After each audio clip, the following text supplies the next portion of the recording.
The biggest thing that I've been noticing is it seems like more and more than ever, we're seeing more bilingual films starting to get represented. And the only reason why I say this is I feel like it's us, the millennial generation, that is leading in the forefront for this difference. As you said before, back in November, Parasite, such a phenomenal film. I kept hearing that from my millennial friends, and then when I heard it from you, I was like, it's got to be true. It's got to be that legit. And why do you feel like in recent years that the millennial viewing audience is making this difference happen? Yeah, I think that one thing we can look at, for instance, is Netflix and streaming services have definitely made it Yes. possible for people to watch movies and TV shows that have subtitles in a way that they might not have had access to in the past. And so that makes it a little easier.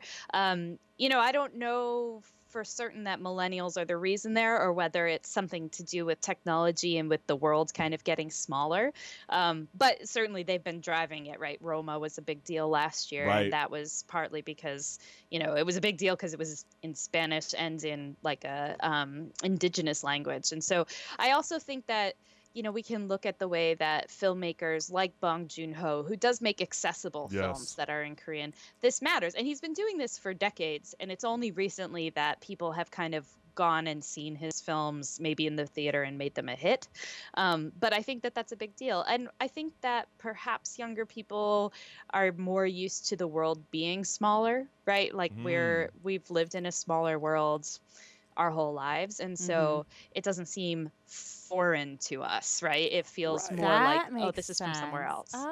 But I Oh, mean, I I didn't think think you about it that nailed it way. even with the Netflix streaming Yeah. services because I Hmm. think about it like even this week, for example, Narcos Mexico season two's dropping, and that's all English and Ooh, Spanish all loving together. it. And you love it because you feel the authenticity of it. You feel like you're actually there in Mexico. If I saw someone literally trying to be based there and then trying to speak English, you kind of lose that thought of like, am I actually hearing a real story or is this just Hmm. kind of some fake Right. illusion? Hollywood made up.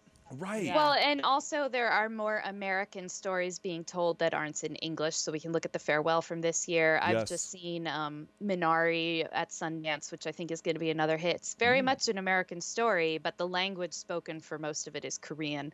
And so I think, the more we kind of understand that America isn't only a place where people speak English, but also have all these other languages, the more I think we'll see that kind of movie or TV show being made.